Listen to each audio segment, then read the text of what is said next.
Welcome to the Blind Apex Podcast, where amateur club racers tune in to get faster.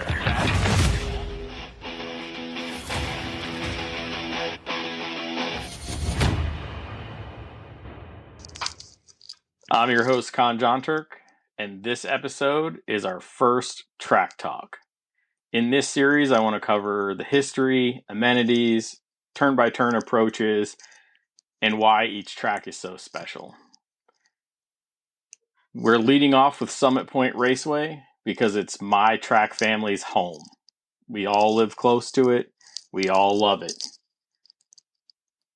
Joining me to talk about Summit Point, a returning guest, the carne asada chef, instructor, Honda Challenge racer, my brother from another mother, Aldo.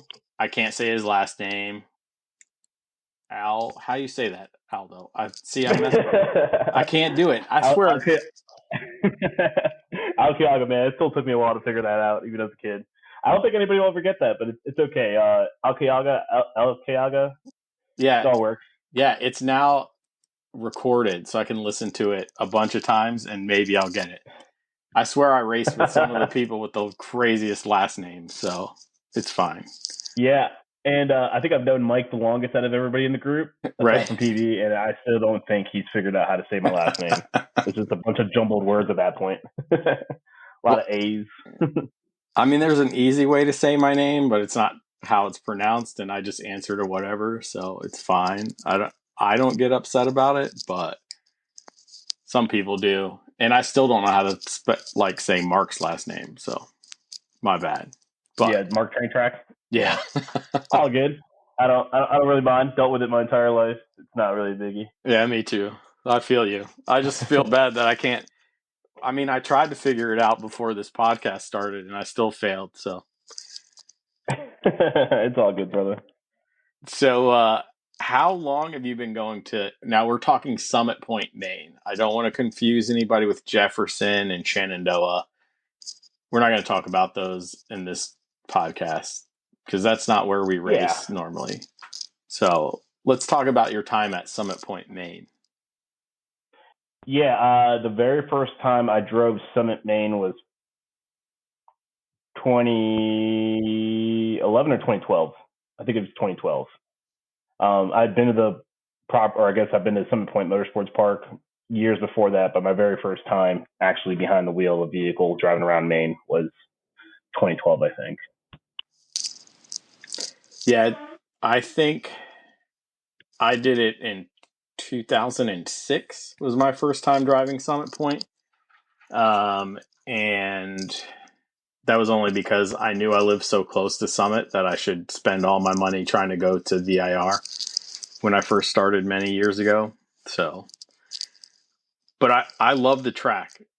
Some people think it's a little simple.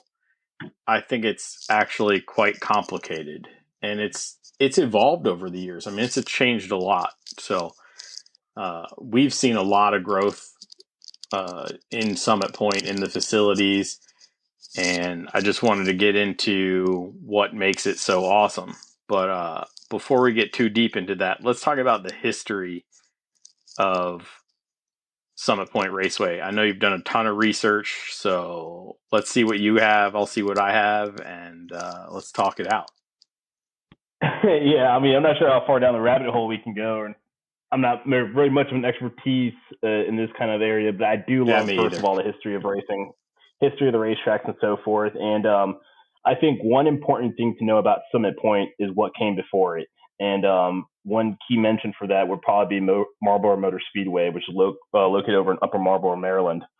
The reason I mention this is because prior to that, I don't believe there was any other kind of road course around this Maryland, Virginia, DC, West Virginia area. And, the reason why I won't say it has to do with Marlboro Motor Speedway shutting down was because, when Summit Point came up, and I think it was in '69, it was an inaugural year. That's what I have. My dates could be off. Yeah. That was essentially pretty much the doors closing at Marlboro Motor Speedway. And a lot of it had to do with the safety features, just the overall course design, the layout as to how you can get there and park and so forth. And if anybody ever wants to take a peek over the track map at Marlboro Motor Speedway, it was pretty sketchy. I mean, there was, lanes going opposite directions with no tire barriers or anything to it, between them, patches of grass. And the cool thing about the track that is, if you're nerdy enough to look at it, the property still exists. A lot of the paving is still there. It's been pretty much abandoned since Summit Point opened. Now, a cool thing, before I go any further into Summit Point, is that if you're familiar with Summit Point or if you've been to Summit Point, and if you go in the main classroom at Summit Main, you'll notice there's this giant track map in the back with a lot of cartoony figures and, of course, like turns pointed out. And a lot of people kind of just glance at it and don't think much of it, and they just think it's actually a track map of Summit Main. That is actually the track map of Marlboro Motor Speedway, and it's listed there, which I thought was like the coolest thing because I didn't come to find that out until probably, 8 years in. Are you kidding? I just learned that today. Now I have to go to drive over there. Yeah. I mean, that picture pretty much takes up, I want to say, the majority of that wall space in that classroom. But it's really cool. And you'll kind of see like what I'm talking about, how like it wasn't really the safest place on earth to race rather. I mean, you go off on one side of the track, you'll end up in oncoming traffic on the other side of the track type of situation there. Yeah, but they were wearing probably leather helmets or really small, thin fiberglass helmets at the time. They weren't. It's not what we know today.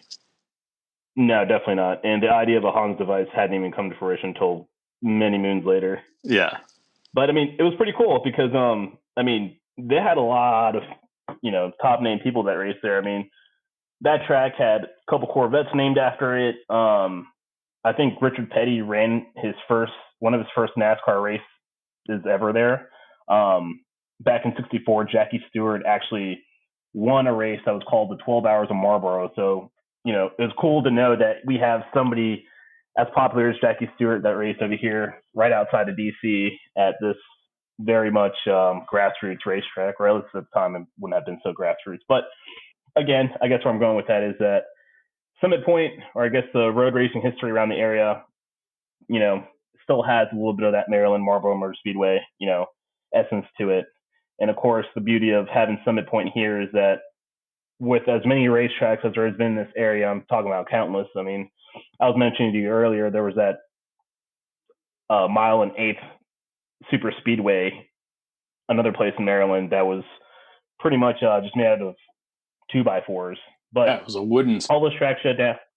Yeah, it was a wooden super speedway, and it was over in Laurel, Maryland. It was known as the Baltimore Washington or Washington Baltimore Speedway. But conversations for a different time. There's a lot of motorsports booming stuff going around between the 50s and the 80s, and although many of those places are no longer with us, we still have Summit Point, and the only thing we see coming out of that is just more thriving, more racing, more everything that you could want out of a motorsports complex, I guess. Yeah, it's definitely evolved. Summit Point, Maine was the first track there, and now there's 2 other tracks, Jefferson and Shenandoah. Technically, there's something else. It used to be the go-kart track. Now I think it's like a drifty sort of car control place. But yeah, so that Marlboro Speedway closed down, and I believe it was the SCCA that basically deemed it unsafe to drive. And that is correct. They had in the SCCA, I don't know if it was DC region, what it was called back then. Poor research on my part, but it had their opening race at Summit Point was in 1969. So it's been open for quite a while, and I'm sure if we found ancient pictures, lots of stuff had changed. So yeah. And one of the things you mentioned, on the intro leading up to this, which I think till this day still wows me, like I love the history behind Summit, is that, I'm sure if you've ever been down the rabbit hole of just looking up Summit Point videos, you'll find videos of IMSA coverage, actually. Oh, yeah. IMSA used to run back at Summit Point way back in the day. There's actually a really long highlights video that's like an hour long of the 1988 Firehawk. Uh-huh. Race or something like that. It's on there, but it's super cool that I mean, Dallenbach, who else was raced there? I mean, there was a ton of big names, and I'm kind of just drawing a blank now, but Paul Newman. What's cool about it, Tom Cruise. Yeah, exactly. Willie T. Ribbs, he raced there. But it's wild to see those videos every now and then. I'll at least try to watch it once a year.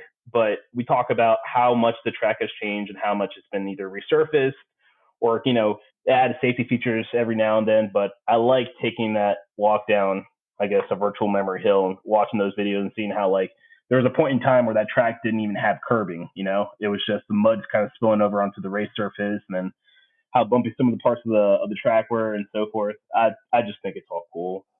Oh, for sure. And for people who've never been to Summit Point, West Virginia, the town is called Summit Point. The track is called Summit Point.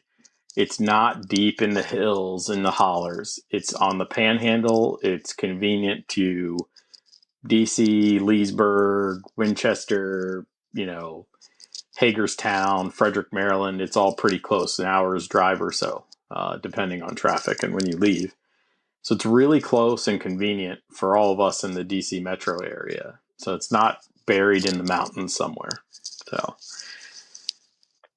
but yeah, that is correct. Yeah, I mean, it's pretty easy to get to. It's not. They didn't make it difficult to get into the racetrack. No, absolutely It's surprising. Not. Yeah.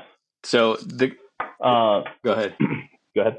Well, the track's changed hands a couple of times in my time being there.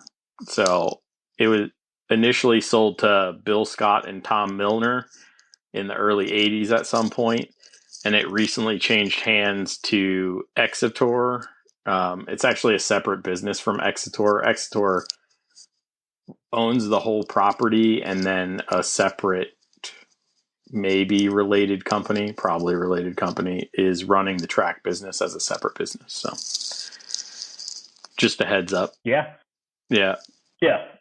That's correct. And probably something most folks don't know. They, till this day, even since I think at some point in the 80s, they started doing a lot of police training. They started doing a lot of military training. So it's not uncommon that if you were to show up for a track weekend, there is something going on government related on one of the other mini tracks. Because as you mentioned, there is a Jefferson Circuit, the Shenandoah Circuit, Summit, Maine.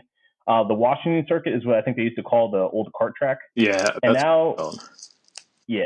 And then they also have the Potomac Circuit. I might have that wrong, but that's if you go past Maine, there's another little skid pad or something going on over there, and then behind that there's rally circuit trails and all that stuff. So it's surprising how much motorsports related stuff is on that property. So I thought that was pretty cool. Tons of it, from what I understand. Tons of it.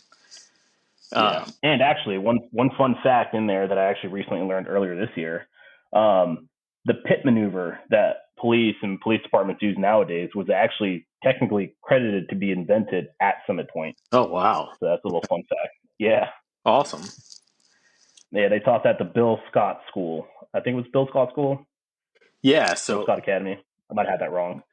Bill Scott, I'm assuming the second owner-ish of, from what I could find, of Summit Point Raceway. He started Bill Scott Racing. Exetor and the new track owners have kept Bill Scott Racing.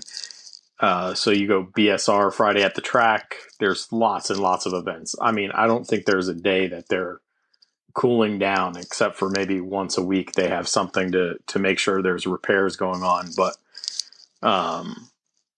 there's always something, and they pay homage to the folks that owned it prior and did a lot of work there, to Bill Scott and the Scott family. So that's pretty cool that still goes on. And I would like to give at least one shout out, whether they listen or not, but the staff, the whole crew that they got over there running the facility, from ownership all the way to the guys, kind of driving through the paddock. They've just been incredible folks. They've been very welcoming and pretty much very catering to pretty much anybody that rolls through a paddock. I'm not saying I've messed up anything on the paddock before, but they've been very helpful not to get me into any more trouble.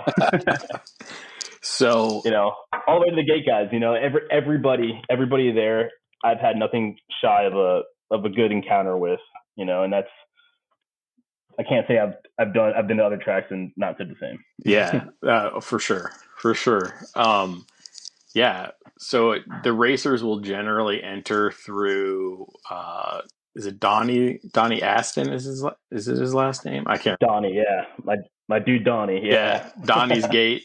Um, and then to go to Maine, you'll just veer to the left, and you'll follow the red line. It'll take you up and over the bridge if you have a light enough rig into the paddock area.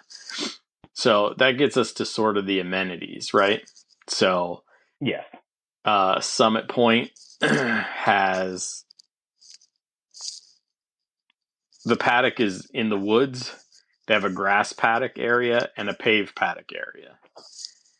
And I don't know because I'm poor and I don't have RV or enclosed trailer, but I believe the power is in the grass area and on the paved section, but the power's all along the woods that the paved section borders. So when you're looking for that that's kind right. of stuff. So Yeah, go ahead. yeah, and they have power boxes over in the grassy middle area too, running along the center of it.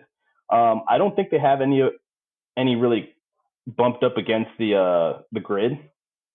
But yeah, for sure, following up on what you said, it's pretty much all the way down the line of where the tree line is, or I guess like the grass line is, on the edge of the paved portion of the paddock. Now, you and I have been there. You and I have been there for different events, NASA events, Friday at the track, track days, things like that. Where do you normally find tech and registration? Tech and registration, well, the latest clubs I've done this for, and it's actually kind of been the same right across the board, has just been over by the tech shed. Well, folks don't know where the tech shed is. So if you're coming through the entrance of Summit, Maine, and you pretty much go to the other side of the paddock, there's these red roof buildings that you can't miss. And usually those, I guess it's just a rooftop little awning looking things, usually where a lot of the tech inspections happen. Our annual inspections are done there. And of course, was it 50 feet away from it, 30 feet away from it is the classrooms.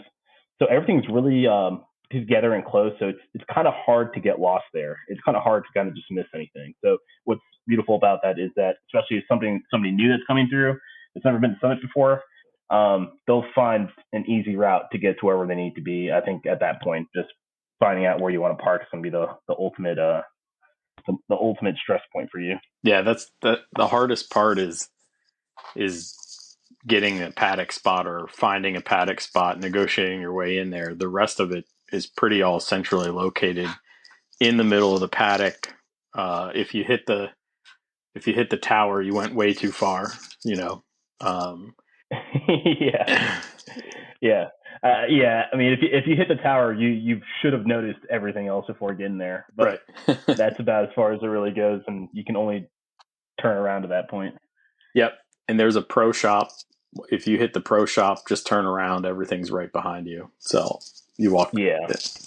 And the pro shop is run by Mach 5 right now, that I can figure out. And yeah, I think it's Mach 5, and I think there is Mach 5. I'm not really sure who else really runs that anymore, but I mean, nonetheless, they always got cool stuff in there. And the worst part is, like, I'll go in there and just come out with like a new snapback every time I go to Summit. Yeah, I'm always buying socks and shoes and something dumb every time I'm there. Something for the nephews. They have a little bit of everything: safety gear, alignment stuff, oil, fluids. It's all there. So they do have a pro shop, and that's a big bonus for us racers anyway. Yeah, and I think what makes it worse is that, especially on a really hot day where I can't really figure out how to keep myself cool, I'll just walk over because they have the coldest AC in there. Yeah. In the middle of summer, and I'll just walk in there and kind of just give myself an excuse to kind of just cool down for a second. I'll just walk out like $100 less out of my pocket with a bunch of shirts I didn't need, and I don't regret, but they get me. They know how to lure me in.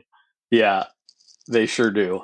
So to continue on with some amenities, I know you're a professional. You're part of the shower crew. So where are the bathrooms located?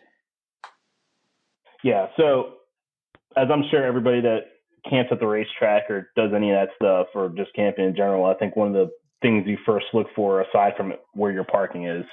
How are you going to stay clean? And not to fear, Summit Point has one shower room, one main shower in the main bathroom that's located pretty much dead center or a little bit closer to the tech shed. Red bathroom building, you can't miss it. And then if you actually walk past I guess if you're heading towards the start finish tower, there's a designated bathroom / shower room over there with plenty of stalls in there. I mean, I've been to some pretty busy events where I've had to do very minimal waiting, if any waiting at all. So it's plentiful. Like there really shouldn't be an excuse that if you didn't want to shower, you couldn't shower, or if you did want to shower and couldn't shower, like you should have been able to. Right.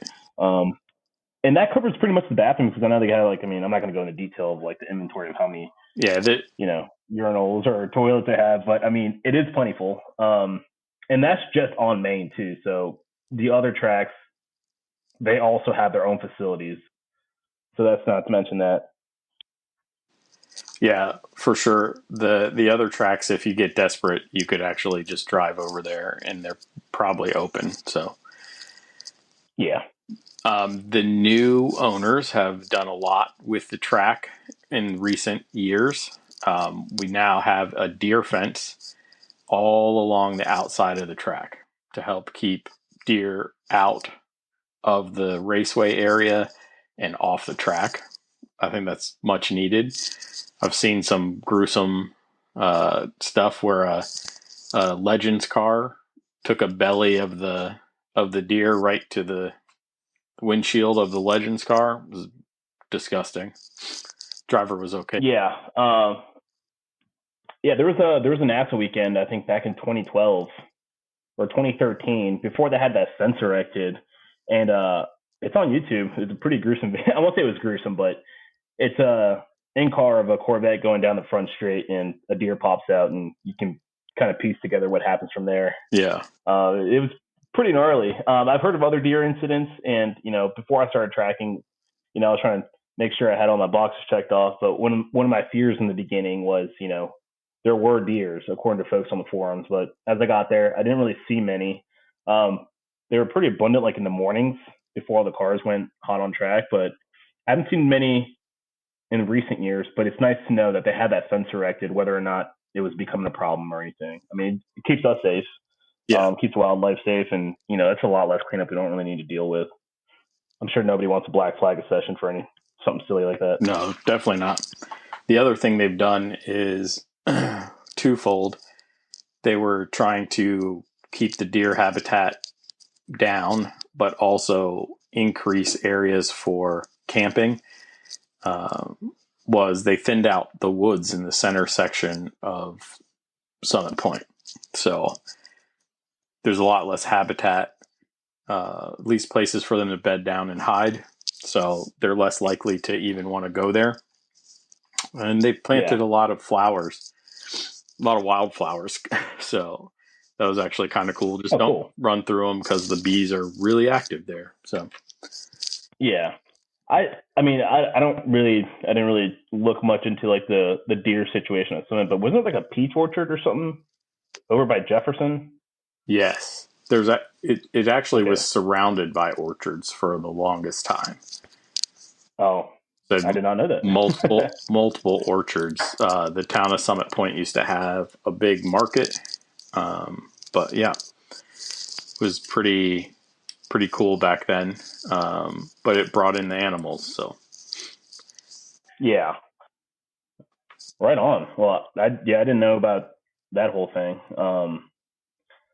But yeah, well, I'm glad that our cars are safe from deer, and the deer don't have to worry about getting hit by cars if necessary, unless they're wandering off too far. Right. But I think my favorite latest amenity right now is the new pump stations. Oh yeah, I'm sure you've seen them.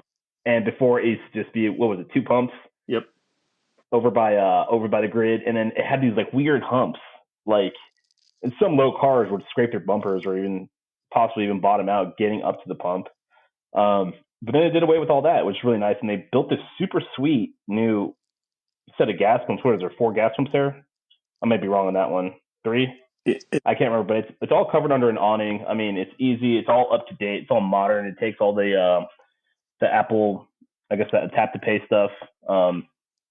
And I think last time I was there, not to jinx anything, but the gas prices were pretty similar to what you'd find outside of the track, which, as you know, a lot of places that have gas pumps in the racetracks kind of just jack up the prices. I mean, you're still paying a premium, but it's not that super premium, right? So yeah, it's not outrageous. Right. It still sucks. You got to pay a little bit more, but it's not like you're really considering leaving the track so you can go fill up your jugs, 5 miles down the road, 6 miles, or whatever it may be. And most importantly, the new pumps, the concrete area is flush with the paddock, so you're not. That is right. Yeah. Scraping everything. Yeah, exactly. Yeah. But yeah, I mean, that's pretty cool. That's pretty cool. I mean, it made up for a lot of, open space that they had over there. And I'm excited to see what they got to do next. I mean, I know that was a concern for a lot of the folks that were visiting the track. And of course, the management, or I guess ownership at some point, recognized that and added that in. Yeah. They're open to suggestions. I'm actually going to have them on to talk about Jefferson and Shenandoah and their plans for that, and do track talks with that. So in the future, we'll be talking directly with management of Summit Point about those tracks. So a couple things near and dear to my heart. Where's your favorite place to watch races? Oh, at Summit, Maine, man. That's a tricky one. Well, I think it is watching it coming into 4 from that outside wall over by the Jefferson circuit. And the reason behind this, granted, you don't see much, but you are probably I'm not saying you can reach out your hand over the Jersey wall and touch the cars, but you're pretty damn close. And I mean, they're all flying down turn 4 before they're getting on their brakes. They're still hard on the throttle. So you feel that you're super close. The cars are going super fast. And it's you can feel just the vibrations in your chest of these cars going by. And I don't think I really get that much exhilaration out of feeling the cars more than I do in that area than any other place. But if I'm going to, want to sit there and, grab a beer and watch from my chair and watch a section of turns, I would probably say it would be on the inside of turn 5, because you can watch them coming. Well, first of all, the drive there is kind of cool. Little bit of off-roading to get through the woods. But you get to watch them coming in through 4, down the chute, around 5, through the carousel, and then, you just keep rotating your head and you watch them leave out of 9. Yeah. And I mean, these are pretty important sections of the track. And then, of course, my third favorite spot would probably be turn 10, just the crow's nest over at turn 10. Okay. Just easy to get to. If you ever want to pop at any point, grab your sandwich or a drink between whatever you're doing, you just walk over to the tower. It's not very far from anywhere on the paddock. And you're pretty close to the cars going around. So a little nostalgia for you and anybody who goes to visit. On the outside of the carousel, those stands, the height of those stands used to be the same height as the stands on the outside of turn 10. Back in the 80s. What? Really? Yeah, back in the 80s, I saw a picture. It was a huge stand on the outside of turn 10, and it was packed. Really? Yeah, it was packed. So there used to be huge stands everywhere. Now the biggest stands are still the outside of the carousel. I personally don't like watching. Man, I don't like watching from the outside, because when we lose a wheel, that's where it ends up going, is the outside of the track. So yeah, that's fair. Yeah, we can cue back to that one time with Holden where it bounced over the fence. Yeah, and it hit. That's pretty wild. I didn't know about that. There was a sub shop there. Yeah. So holy smokes! What's your favorite part to watch from, Con? I would have to say the inside of the carousel, only because, I'm not as close to the cars like you guys are when you're peeking through 4 and 5 right there. But you still get to see the absolute speed people are trying to carry through turn 4. Turn 5 can be a really good place to try to pull a pass on somebody, especially if they mess up. You always get to see everybody's mistakes when they take the turn 5-8 expressway. So, when they botch braking for turn 5, they're coming in hot, and they have they just got to go straight across. I mean, we'll get into that, but you get to see a lot of racing at the carousel, and it's just my preferred place to see it. Yeah, that's cool, man. Yeah. Yeah, that's awesome, man. Yeah, you're making me want to go back right now. I don't know who's racing this weekend. I'm sure somebody will be there, though. Motorcycles or something. Yeah, I did. Who is it? I think it's a sports car vintage group. Oh, they're back. One of those. Yeah, they're back now after like a 2-decade hiatus or something like that. Huh. Yeah, I just like found that out like this morning. I mean, it could have already happened. I don't really know. I haven't really followed the schedule, but what's going on around Summit. But I mean, I'll be there again in September. Right. So, my next question for you. We talked about, Holden hit the sub shop with a tire. The sub shop's not always open, I don't think. Only when Shenandoah's running, I believe. Mm-hmm. But Shea Summit. If you can find the tech shed, you can find the pro shop. Shea Summit is hard to miss. When you're in that area, in that cluster of where everything is, classroom, pro shop, tech, registration, Shea Summit's right there. What's your favorite thing to eat at Shea Summit? Favorite thing to eat at Shea Summit? Yeah. First of all, let's before we get into the food, we gotta acknowledge what this place even looks like. So the cool thing about when you walk in is that you just see all these vintage pictures of stuff and people from like the 80s, 70s, you name it, 90s. And, some of those pictures are Tom Cruise back when he raced the Datsuns at Summit when he was, I think, gearing up to do Days of Thunder or something. Paul Newman was up there. You get to see some pretty like gnarly, like, I guess, wrecks and whatnot. Cars flipping, unfortunately. But a lot of those moments, of course, people have donated the pictures to hang up on the wall. So standing in line isn't too bad. Even if it's the same pictures you look at every time, it's nostalgic, even if you weren't part of that moment. But as far as the food goes, man, I don't really know, man. Like my go-to stuff is just the breakfast stuff. I mean, if I'm being real with you, sometimes I'm just too lazy to cook in the morning. So I'd rather just grab a coffee and like with a bacon, egg, and cheese bun over from Shea. Yeah. But their barbecue sandwich isn't that bad either. It's pretty simple stuff. I mean, I don't think it's anything like bad. I mean, there's something in there for everybody, and definitely always had something for me, at least drink wise, to kind of save me. I don't know. What do you like there? So I live closer to Summit than most people, so I bring my breakfast not from home, but from outside the track. Yeah. And I also don't do breakfast sandwiches on buns. I'm against it. It better be a biscuit or a croissant. That's my go-to. So, but that's fair.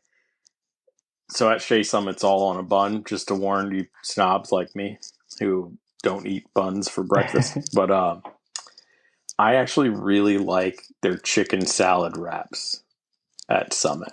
Chicken salad. Oh, you know what? Those are pretty good. I completely forgot about the cold meals they have, their cold sandwiches.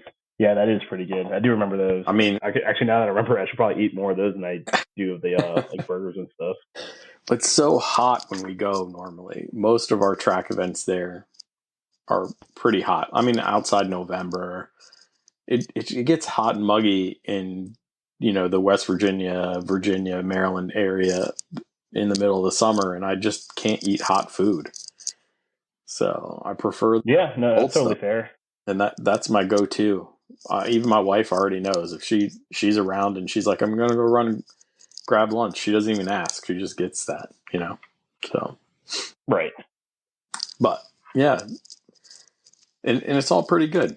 I've had it all. I mean, as long as I've been going to Summit Point, I've had their hamburgers. I've had their brats. I've had, they have nachos. They have all sorts of stuff. So I've had it all. Yeah. And not to take money or a word away from Shea Summit, but one thing I recently discovered at the April Summit event we were racing at is that we can DoorDash to Summit now. Yep. Did you know that? I heard a rumor, and I wanted to talk to you about it because food's important for us, you know. Let me tell you something. I don't think anything hits harder, and you can argue with me, and if you argue with me, you're wrong anyways, but nothing really hits like a midnight Taco Bell, you know? And your buddies probably can't hop in the car and drive over to the nearest Taco Bell. No, we can't. Rest assured, it took 36 minutes to get from wherever the heck that Taco Bell came from to the Charlestown, to the entrance. Charlestown, Yeah. Virginia. Yep. It was epic. It was a game changer. I mean, they also have Fox's Pizza over there, which we've always known about. But since the whole DoorDash thing kind of popped up, I was just like, this is no way. But that's awesome. That's not really necessarily a Summit Point amenity, but we've been at other tracks before where nothing can get delivered to the racetrack. It's too far or too in the boonies or something. So that has given me a much larger appreciation for Summit now. It's not an amenity per se, but it is definitely a bonus because you're right. Not many tracks can say that you can DoorDash to them. So yeah, especially your beloved Taco Bell. Yeah, man. A couple cheesy gordita crunches at midnight, man. That hits the spot. I'm in bed. I'm too old for that. You guys are wild. Yeah. No, for sure. But I mean, aside from all that, man, I think what I really love about Summit, and this isn't to bash on other racetracks that we participate at, is that it's just super chill. You know, I'm not saying it's like the Wild West. I'm not saying that you can just go run rampant and just be dumb in the middle of the night, but it is pretty chill for what it is. You know, I'm not saying go party with your friends, but there are tracks out there that are a lot stricter about how they handle paddock operations, I guess. And I'm very appreciative for that. And for that same reason, it gives me more of a reason to want to take care of the tracks for them too, you know, as in, you know, not leave your trash behind, not do any of that funky stuff or go around and mess around with the property. Right. They're always helpful, always.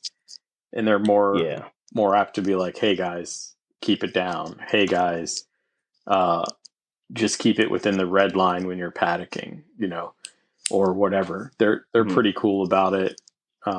They understand things get tight. They understand people are there to have a good time, but at the same time, they just want to make sure you're safe. You're not disturbing too many people, and you know, you enjoy yourself. You know, you're the customer. Absolutely. So they don't come at you with a hammer, Absolutely. but they do come and talk to you. You know, so absolutely. And I will add one more thing to all that, and forgive me for I can't remember what his name is, but I guess he's one of the owners or guest managers at the track. Always walking around with cool suits to begin with, but he actually stops by and like says hi to everybody. And a good chunk of the time, you might even stop by and not just get a hi, but you'll get a how are you? How is your day today? How is everything on the track looking? Yep. Is everything good? You know, they actually legitimately care about how we feel about our stay there. Yeah, I don't know why his name's slipping my mind too, but he's very personable. He's there, I mean, early. I roll in at 5:30 sometimes, and I see him walking around already. He's making the assessment, hey, trash cans are too full, you know. As soon as the maintenance guys are in, they need to come do a trash run, you know, or oh my God, the bathroom flooded or something occurred, right? I mean, he's on top of it all the time. He's very hands-on. He's very personable. And when the track goes cold, he's there to hang out and get feedback. I believe most of the changes that they've made have been super positive, and I think they've all come from us racers. And it's because they listen. It's because he listens, and he legitimately walks around and talks to you. So kudos to him. Right. Absolutely. But I love that place. I'll forever praise it. And John Denver even kind of, sort of, but not really wrote a song about it. We all love West Virginia. But I obviously my favorite part about Summit is just driving the racetrack.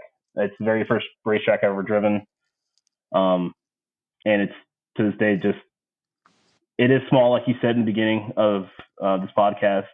It could be repetitive for some, but I think that's what makes me love it even more. It's just my homegrown track. There it is. It's not a world-renowned track, but it's home. It's comfy and it's home. And I think anybody that's ever driven that track can agree with that. So let's get into the track a little bit, because it was world-renowned when we talked about the history of this place. The fact that IMSA was there, Trans Am was there, Firehawk was there, it was a premier track in its heyday. In my opinion and yours, it's still in its heyday. I believe it. Yeah. I believe we could hold one heck of a NASA national championship there. We may have to rent the entire facility out to have enough paddock space for everybody, but it would be a heck of a championship, in my opinion. But oh yeah, let's talk about how we get around Summit Point. Okay. So let's talk turn one. All right. Turn one. So let's give I guess it's probably the best to kind of just start with, what people may not know about the track. I mean, 12 turn, 2.2 miles. 10 turns. Elevation isn't crazy. What's that? 10 turns. Yes. Okay. I thought you said 12. 10 turns, yeah, sorry. I don't know why. I think I was looking at Old Dominion earlier, or Dominion Speedway. Okay. I think that's 12 turns. But yeah, 10 turns, 2.2 miles. It can get a little tricky around 5 when you're first trying to learn the track, but otherwise it definitely becomes a series of repetitions to build your rhythm around it. And especially driving cars like ours, and you have to really learn how to drive your car at some sort of limit around the racetrack in order to be quick there. But I guess coming with you, I mean, going down turn one, excuse my lingo here, what do you call that? An increasing radius? Decreasing radius? The turns out, or the turn one kind of starts out a little sharp, but kind of just like opens up a bit. Yeah, and the turn two, which isn't really a turn. Oh, a lot of people will argue if it's a turn or not, but go ahead. Yeah, sorry. I don't count it as a turn. Turn one and turn two, will relate it similarly to 6 and 7 at Summit Point. You turn the wheel once and you sort of ride it all the way out. And to me, turn one isn't that tricky, but people take it very differently. And I think one of the reasons they take it very differently is you're coming into turn one after coming through turn 10, which we'll get to. It's very fast, and it's a half-mile straightaway. So, our Honda Challenge H2 cars easily see 125 miles an hour going into the braking zone, usually more. And you hit those brakes. There's a section of track to the left that some people zig to the left and then turn in. I don't do that necessarily.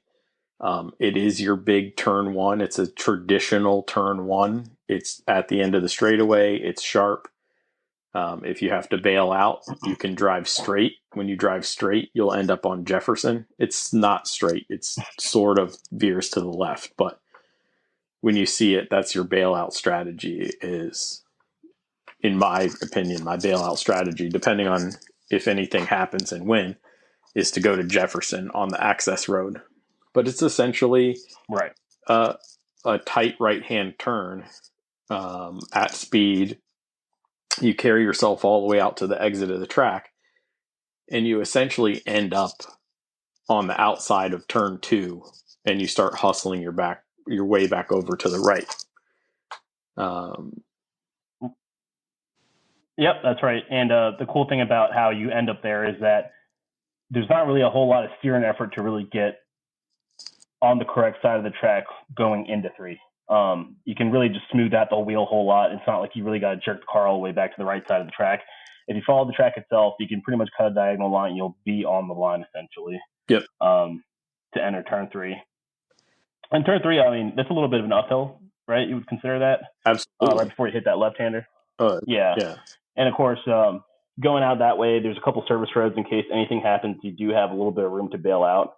But coming around the turn, I mean, how do you take turn 3? I guess would be the appropriate question to ask here, because I think it's a little bit different for everybody, but everybody has about the same consensus. Yeah, it's fast. It's faster than you think it is. It's faster than you're doing. Until you end up in the gravel on exit, then you need to back it off like half a mile an hour. So it's a fast uphill left-hand turn. I personally early apex, and I do that because my car is good on the curbs, and I eat all of the curb on the inside, plus some. Right. Yep. And I mean, a cool thing about turn 3 is if you're walking through it, I mean, especially as a new driver, you can use those 2 service roads, and you kind of just see where the divots are, like in the dirt where people have dropped off wheel, and use that as a visual reference as to where you need to brake or begin your turn in. I'd agree. I'm probably, I won't say I'm a late turning guy there, but the new curbing that they have there is a bit raised. So you do feel a little bit of a weight transfer when you do go over the curbing there. And of course, as you mentioned, there was a lot of gravel on the outside of that. So if you're coming in a little hot, I'm sure the folks behind you won't be too pleased, especially with the cracked windshields and all. We're on track with spec classes. It doesn't matter how nice we are to each other. They're going to be mean to each other, and eventually we're going to end up with busted windshields and chipped bumpers. But yeah, so there's give and take for everything, but it's not painful by any means. It's you've known when you've crossed a limit of some sort where you're really digging over there to that side of the track. Yes, and just a word of caution, if there's any moisture in the ground, whether it's falling from the sky and hitting the ground, or whether it fell from the sky and it's sort of seeping, there's a little trail of water that cuts through turn 3. And if you're trying to hit it at the normal line, you'll normally load the rear tire, at least in a front wheel drive car. It loads right where that stream crosses, and it gets real loose real fast. So plan on being a little early. Yep. Or a little later. Yeah, no, for sure. When you see the stream coming across the track. So yeah, it becomes pretty obvious if you see it get damp enough. You'll see the change in the surface there. Yeah, for sure. Yeah, I mean, coming out of 3, I mean, yeah, it's a lot faster than you would expect it would be. Again, you say you take it early. I know a lot of folks like to take it late. It's really one of those turns that I think would vary between, if you have a front wheel drive car, rear wheel drive car. It's really how you handle yourself around it. Which brings us obviously into the mini straight before turn 4. Still a little bit of a climb, but you'll notice that turn 4, that's when you become the descend back down the elevation change, I guess. And so, setting yourself up, it's a downhill right. And by the time you get to 5, I mean, you're pretty much flying at your seat of your pants. And yeah, you got to be brave on the brakes there. And I think that's one of the beneficial parts of where they had the repaving done some years ago, where they really smoothed out the track. There used to be a little bump. I can't remember anymore. Right before you got to the curbing on the inside of that turn 2, which used to freak me out when I was in my earlier days. I mean, what do you think? How do you drive that in your car? I mean, so what would you classify us as? A medium horsepower, medium downforce car because of the aero that we carry? Yeah, I'd say so. So if you have a lighter car or a lower horsepower car, something with big aero, no horsepower, somewhere in the slow-ish range, I believe you can go through turn 4 flat. I have not gone through turn 4 flat in my car yet because it scares the life out of me. I do come through. I aim for the curbing just to barely touch the curbing on the inside of turn 4 in the right-hander, but I breathe off the throttle and turn in. and it's just something to work on. I know guys who hit the brakes, turn in, mash the gas. I know guys who breathe and ease in. I know guys who they claim they're going flat through there. I can't do it yet. It's very fast. Yeah. It feels very tight. We've seen guys we race with go off. They've been fortunate enough. The momentum shooting you down the hill usually forces you to just keep sliding down the hill. So there is a bonus in that because you're doing about 100 miles an hour going through the apex, I believe. I haven't looked at my data there in a while. And then accelerating still down the hill to your braking zone for turn 5. So yeah, I would definitely agree with you. I know a lot of other guys. I know in my car, with somebody else driving, there is potential to go flat through there. I guess light enough, slow enough, but I still haven't worked up the cojones to really do it. I'm more of like a breathe off kind of guy and get in it. I've done it a couple times where I stay flat through there, but it's been very unnerving. And I'm very much of a timid driver, and for that, of course, without letting off or braking, that just means you got to get on the brakes a little harder, a little sooner.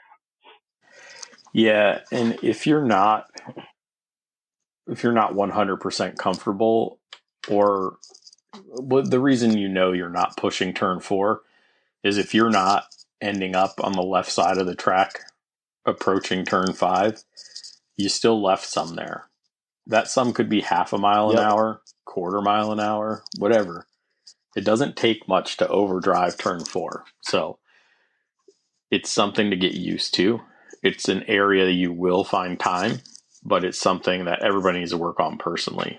So, yeah. What's your opinion? Which leads us into turn 5. Yeah, what's your opinion on turn 5? Is it a throwaway turn?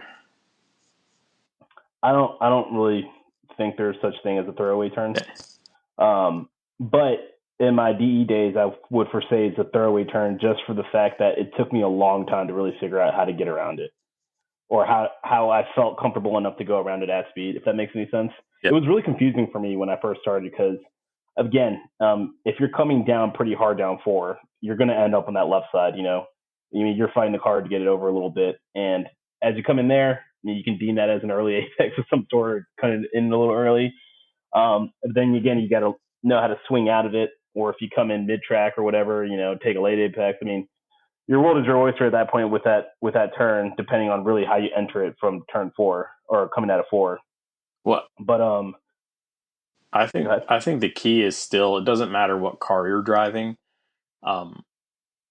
The fastest I've found through there is you have to induce rotation. And I've watched a lot of videos on it. And if you can get that car in the entry of turn 5 to start rotating, I don't care whether it's rear wheel drive or front wheel drive, if you get that rotation in early, your setup for 6 is golden. And for us, I would agree with that. In a front wheel drive, we have to mash the gas to hold on. And so it does nothing but make us faster. So. And it's an excellent turn for newbie drivers to learn how to chill brake around too. Yep. It's very beneficial there. I would agree 100% that you do have to induce rotation. But again, it's all learning at the end of the day. And again, I would agree. It doesn't matter if you're a front wheel drive or wheel drive car. Like, it doesn't matter. Like, you're going to have to really turn that car, get that car to rotate over. Yeah. So turn 5, it's a left-hand turn. You want to get that rotation in, and it's a short, what I deem straightaway to turn 6. My entry to turn 6 is, I've been messing with it because I have a hard time getting my car to rotate in the 6-7 combo. And I call it a 6-7 combo because you shouldn't be, in theory, you shouldn't be doing a lot with your steering wheel once you enter turn 6 until you exit turn 7. At least that's how everybody tells me I should be doing it. So I would agree with that. Really, you start, once you start turning in for that right-hander, I mean, the only adjustments just should be to continue turning right. And of course, depending on how close you want to get to the outside of turn 7, really, you don't really start really pinching it through until you're really getting out of 7. So I would 100% agree with you on that. And of course, with you, I mean, it depends on how heavy the car is to see how long you can stick on the throttle, how much it will turn. But of course, in the lighter cars, no brainer. I mean, it's a lot easier to stay on the throttle. With your car, I'm sure you have a little bit of an issue to get it to rotate. Yeah, and the longer or the harder I hit the throttle or press the throttle, the deeper it goes, the more tire spin I induce. So in the front, so I have a really hard time with the 6-7 combo right now. It is a set of double right-handers, and you basically just treat it as one big turn. Yep. And at that point, I mean, you got to really try to be smooth around there. You do need to be smooth because you're about to transition into turn 8, which is a left-hander. Yep. In our cars, we do not touch the brakes until we hit to turn 10. So some of us touch the brakes at 6, turn in, and then we are going one big right sweeper in 6 and 7, and then we set up to transition left for turn 8. How do you hit turn 8? All right, so we'll start with turn 8 by starting with turn 7. So the way I set myself up is that as I'm coming out of 7, the curbing on the right, I mean, I'm pretty much just kissing it at the very end of it. By the time I get there, it should be enough of a visual cue for me to go ahead and hit 8 late again. And so that'll put me in the most opportune way to take turn 9, which of course is really important to get the speed over to turn 10. My car is light enough where if I'm being proper with it, I shouldn't be, letting off much. Although sometimes newbie drivers will try to back off the throttle, they'll get a little bit confused coming out of 8 going into 9. Mm-hmm. But that's essentially how I've always come. It's you see the curbing and you just know it's late right, late left, and just set yourself up for 9. Yeah, so I'm late 7. I'm early 8 on the curbing. It's a big curb. And then I'm sure you and I hit 9 the same. Yeah, 9 is kind of just like, I won't say it's a no-brainer, but if you're far enough set up correctly on like closer to the left side, obviously coming out of 8, I mean, you should be able to completely just stay on the throttle all the way through 9, and of course track out and get as far over.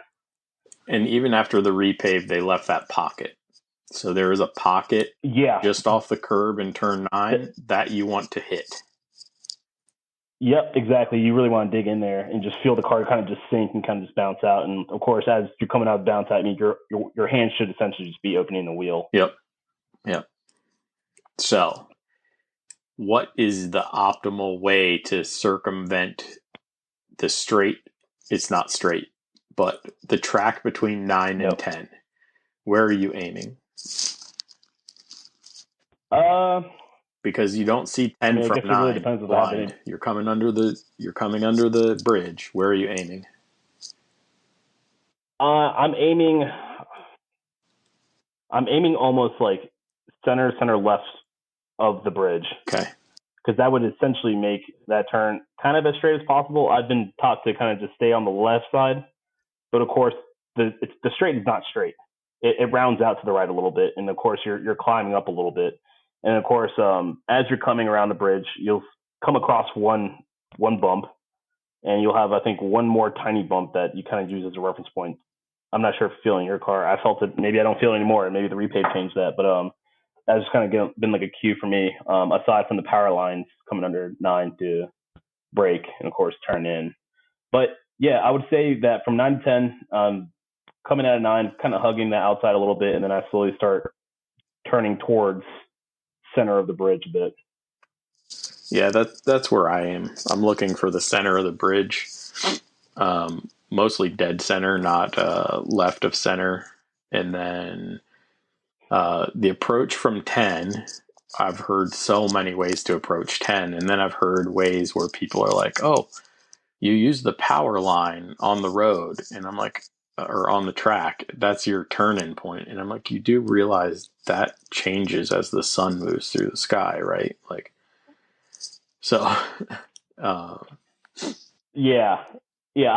I've never referenced the power lines, the shadows on the ground. I've always just kind of tried to, at least with my students, let them know that the power lines are above you and use that as a visual reference as to like how you're going to go about it yourself. If I'm kind of just cutting them loose a little bit, right. Of course, again, every car is different. You're going to brake sooner in a faster car or earlier in a faster car, I'm sure.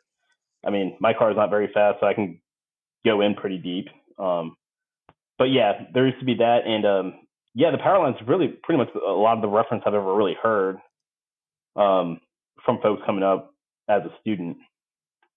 Well, the new pavement, you can tell where turn-in is. It's sort of like turn 3 at VIR, where you can see that mark on the pavement where everybody starts turning in hard. Yep. So you can sort of use that as your permanent reference point. You don't want to, you just, and it's your reference point. It's where you're queuing. You don't, maybe in my car, I turn before that. And maybe in your car, you turn at that. And maybe in somebody else's car, they're going to turn after that. But you need to find that reference point for you. The biggest thing for me is 1 mile an hour at the apex of turn 10 can turn into 2 or 3 miles an hour at the end of the straightaway. You want to carry as much speed as possible. I personally eat all the inside curbing I can get my hands on. For turn 10, it's a right-hand turn. Put it up on the curb, run it as hard and as wide as you can get it. There is some track room after the rumble strips. If you don't hear the rumble strips or feel the rumble strips, you're probably not pushing hard enough. And then you jockey right, and it sends you down the half-mile straightaway back into turn 1. And that's sort of Summit Point. What else do you do for turn 10? Turn and pray. No, but seriously, coming out of 10 for sure, as you mentioned, it's very important you kind of maximize your speed coming out of 10 because that obviously dictate your speed coming down the straight. And as you said, 1 mile an hour here can translate into X amount of more mile an hour, further down the straight. But you pretty much nailed it right there. I try to get on the curbing, as often as possible. And I would also agree when you track out and go past the painted curbing, you get into the rumble strip, if you're pushing it hard enough, it should throw you pretty much out there. Yep. Just don't pull Ash and be Colin McRae through turn 10 because it can eat a car. So build your confidence. Yeah. So, I've been in some sticky situations there. Well, of course, it's a giant sand pit on the outside of there, but it transitions back into grass right after the rumble strips end. So, I mean, it's not unheard of especially for folks that aren't as experienced to get sucked up on that left side and then crank the wheel over the right to get back on track and then ultimately just bends them at a 90-degree angle, just swings them onto the inside wall. So that's not unheard of. I mean, it's not particular to Summit, but that's just kind of something to watch out for. I've always just kind of gotten in a sticky situation where I've gone in sticky situations, kind of just crank the wheel to the left and kind of just ridden out the grass for a little bit. It's a little bit bumpy, but it's safer than hitting a concrete wall. Yeah. Yeah. And then if you don't turn enough, you can end up on the left side berm, which you can roll the car by riding up the berm and then it flopping on its side. So, yep. It gets precarious. So you want to build up your speed there. It's once you hit it, you'll know, and you just want to try to replicate that lap after lap, and your data will easily show you what you're doing. Right. Yeah. So that's Summit Point.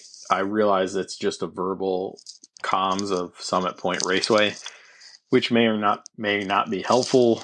But I figured we should go through it because it is kind of important to hear.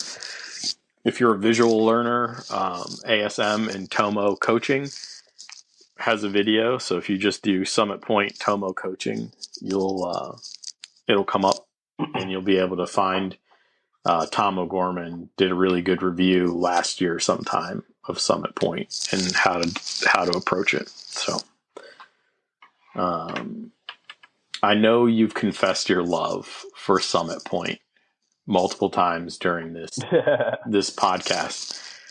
But why do you really love Summit Point? Well, first of all, it probably the first point would probably just be the nostalgic reason behind it. My first track ever, and when you're presented with either between Summit and VIR, 17 turns seems a little bit more. I don't know.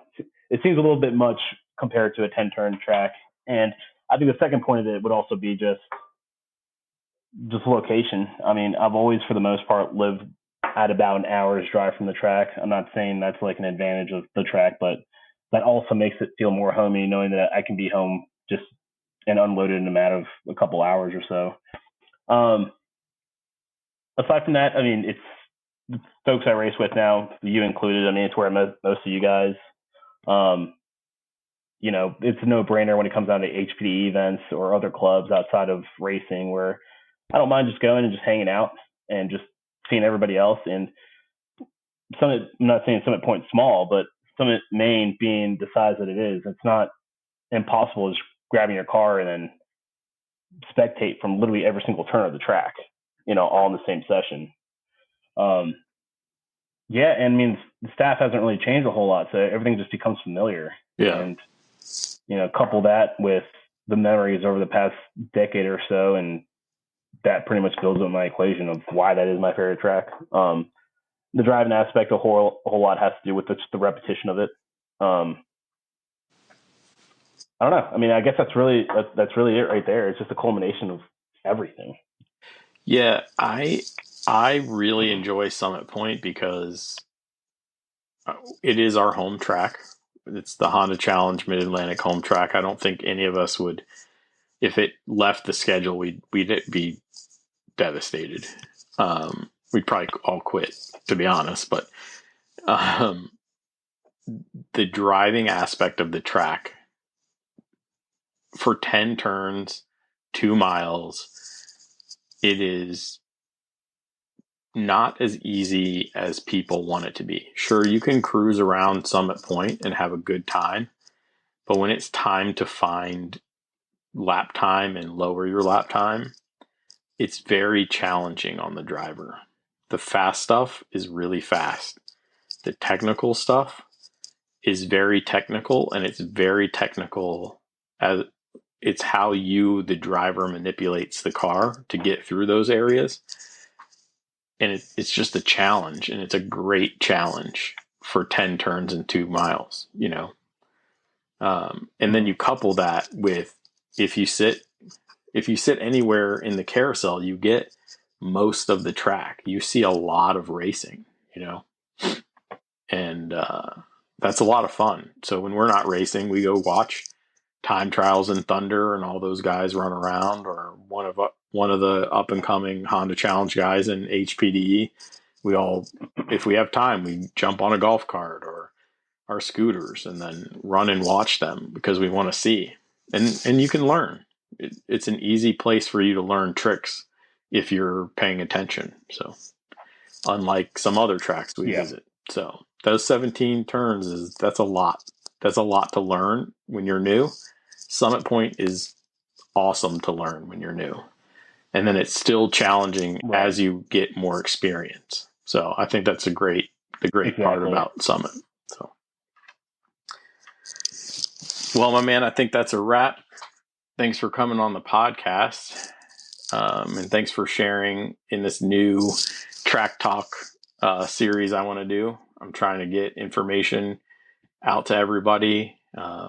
Not so I have less DMs about what do you know about this track, but just trying to educate the masses. And I think Summit Point needed to be the first one on the list. And I couldn't imagine doing it with anybody else. So thanks, man. Well, I appreciate you having me on, Con. Always down to talk, man. Yeah, man. About Summit especially. Get the dumpster fire back going. Let's get your podcast back. Yeah. You and Chris. We really should. Until next time, keep working on yourself, keep working on the car, and let's get faster.